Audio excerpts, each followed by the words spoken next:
Hello everyone, I Jhalak Patel, Assistant Professor at LJ Institute of Engineering and Technology in the Department of Electronics and Communication, welcomes you to the session of Power Electronics. Today I am going to discuss about Unit 2, that is Controlled Rectifiers, with topic Semi-converter with its example, and then about Full Converter. So let's start the session. First of all, as we discussed about the analysis of semi-converter, and we have seen one example related to semi-converter in the last session. So let's see one another example related to semi-converter. This is the problem statement of example, which is single phase semi-converter is operated from 120 volt and 60 hertz supply. Here the load current with average value of I is continuous. Consider the delay angle of 60 degree. Here calculate first harmonic factor HF, then the displacement factor DSF, input power factor PF, and input current. So we have to find out these four parameters for this voltage 120 volt. Here 120 volt is our RMS voltage and frequency that is given is 60 hertz. One more value is given in the problem statement, which is delay angle of 60 degree. Here delay angle is also called as a firing angle. Now first of all, the harmonic factor is to calculate the harmonic factor. First we have to find out the RMS value of supply current and supply current's fundamental component, because as we have seen in the analysis of the semi-converter that the harmonic factor depends on two values, that is current value for the fundamental component and supply current value. So first of all, let's find out the current value for RMS current, that is IA into I0 into 1 minus pi by 3 upon pi raised to 1 by 2. Here the firing angle is given, that we put over here. This is pi by 3, because in the question you have seen that the delay angle is given, which is 60 degree. So 60 degree means pi by 3. So over here we have put this pi by 3 upon pi raised to 1 by 2. If we simplify this, then we get the current value as 0.8167 IA. Now for the RMS value of fundamental current component, it is given by the fundamental component like 2 root 2 into maximum value upon pi into cos alpha by 2, where alpha is called as a firing angle. Now if we put the values over here, then it will becomes 2 root 2 IA as it is upon pi cos alpha by 2.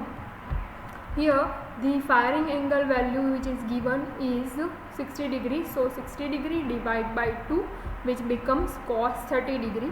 So if we solve this equation, then we get the answer 0.7796 IA. Now over here you can see that both the values are in the multiplication of IA. That's why here we can take the ratio, and if we take the ratio, then this IA and IA will cancel out. So it will become like this. Now the harmonic factor is given by IS RMS upon IS1 RMS square minus 1 raised to 1 by 2. We already have the values of IS RMS and IS1 RMS in the last slide. So let's put the values over here. So we get 0.8167 into here multiplication. In the multiplication, one term IA is there. Again in the denominator part IS1 RMS, here also the multiplication term IA is present. So IA and IA will be cancelled out. So we get the answer 0.8167 upon 0.7796 square minus 1 raised to 1 by 2. If we solve this, we get the answer 0.2178. If we convert it into percentage form, then we have to multiply it with 100. So it will become 21.78% for harmonic factor, means 21% of harmonics are present with respect to the fundamental component. Next, for displacement factor. Displacement factor, it is denoted as DSF and it is given by cos phi 1. here the cos phi 1 is cos pi by 3, so it is like minus 0.5. Here negative sign is there because the load is of inductive type, and for inductive type load the current is always lagging, that's why here negative sign is there. If the mode of the displacement factor is asked, then you have to simply write down the 0.5. Next is power factor. Power factor is given by IS1 RMS upon IS up into cos phi, means it is basically the multiplication of DSF and CDF, because we already know that the CDF is the ratio of fundamental component to the supply current, and this is CDF, and this one is the last that we derived over here, DSF. So let's put the values over here. We already find out the value of fundamental component of current and supply current value. So if we put both the values, then it becomes like this. Here IA will be cancel out, and cos pi by 3 over here, because the factor is 180 upon 3 means 60 degree. So IA and IA will be cancel out. So power factor will become 0.4772 lagging. Here again the power factor is lagging because of inductive type of load present in the circuit. So this is the example that can be asked for 5 or 7 marks. There are also some pros and cons of this semi-converter circuit. Let's first consider the advantages of this semi-converter. So first, it has a higher average output voltage compared to the other converters that we will discuss in the next slides, that about the full converters also. Then higher value of displacement factor is placed. It depends on the factor cos phi, because as phi will vary, so it affects the displacement factor, and normally for this semi-converter it has the higher value. Reduced value of reactive power, we already discussed about the reactive power, that the reactive power is one type of useless power that should be as minimum as possible, and in this case it is at its reduced level, so it is the advantage of this semi-converter. It also has some disadvantages, that are it can operate only in one quadrant, because as we see that it has either positive value or zero value, so it operates in a first quadrant. Next is energy feedback from load to source is not possible, because in all the modes, in all the 4 modes, we have seen that its operation in mode 1 it is from source to load, in mode 2 because of the freewheeling effect of diode, mode 3 again from source to load, and again for mode 4 it is a freewheeling type. Means in all the 4 modes the energy from load to source is not possible. That is the biggest disadvantage of this semi-converter type circuit. Next is full converter.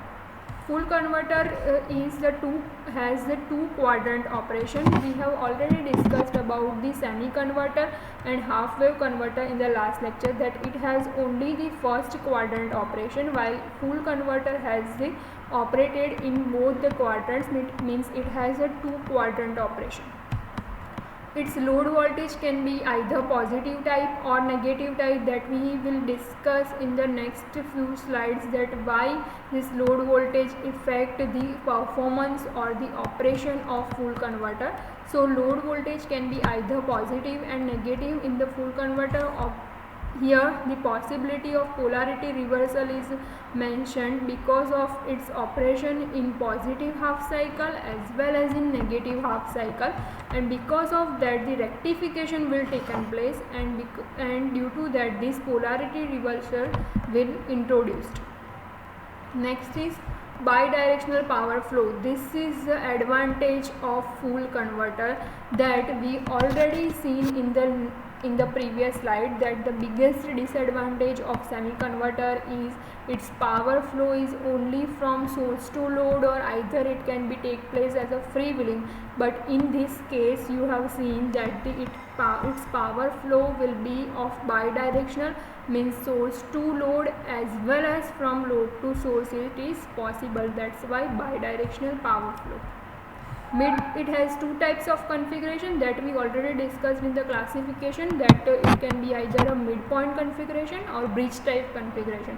We already seen about the bridge type configuration of semi converter in last few lectures, that it can be a symmetric or asymmetric, and it depends on the SCR and diodes configuration. So this is the bridge type of configuration. So now we discuss about the midpoint configuration for this full converter.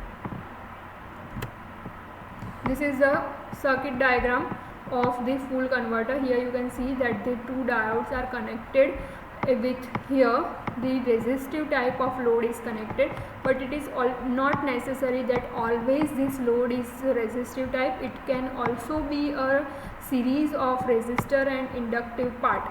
So please consider this as a common load. It can be either resistive or resistive plus inductive type of load. This is supply voltage. Here it can be operated in the 4 modes. First, mode 1, when this S1 will be operated. Mode 2, when this S1 is operated. This is S1 and this is S2. Here we write the name like S1 and S2. If we connect the SCRs over here, we can also connect over here the diode, but because of it is one type of controlled rectifier, that's why over here we write SCR1 and SCR2. So in mode 1 and mode 2 we write that SCR1 will operated, and in mode 3 and mode 4 SCR2 will be operated. So let's see the operation for this. So as you see that it operates in a 4 types of modes. So in case of mode 1, its operation is from theta to pi. In case of mode 2, from pi to pi plus theta. In case of mode 3, from pi plus theta to 2 pi. 2 pi to 2 pi plus theta. Here this theta is nothing but the firing angle or delay angle. It can also be denoted as alpha. So alpha to pi, from pi to pi plus alpha, from pi plus alpha to 2 pi, and 2 pi to 2 pi plus alpha, and accordingly this conducting device will be changed. Like in mode 1 SCR1 will operate, in mode 2 SCR1 will operate, and in the remaining modes SCR2 will be operated. In all the modes the load current will be positive, but load voltage will be changed positive or negative. Here you can see that the direction of power flow can be a source to load type or load to source type. In both way it is possible because it is a bidirectional device. So now according to this operation, keep in mind we will see about the waveforms of the circuit.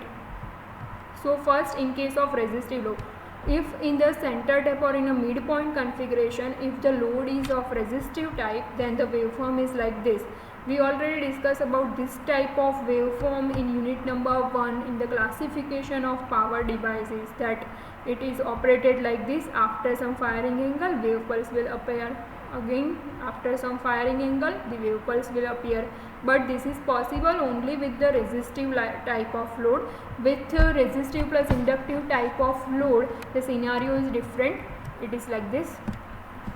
Here this is a 4 mode, alpha to pi, pi to pi plus alpha to 2 pi, and 2 pi to again 2 pi plus alpha. You can also consider this 2 pi as 0. So here you can see that when it is operated in mode 1, please see this load current figure, that when it is operated in the mode 1, the energy is stored by the load, means source to load is possible, while in case of mode 2, load to source operation will taken place in this second cycle, or in the second mode pi to pi plus alpha. Again in mode 3 its operation is same like mode 1, but the direction of current can be positive or negative accordingly. So in the next session we will see about this detailed analysis of this full wave converter. If you have any query up to this, you can WhatsApp me on my number. Thank you for watching.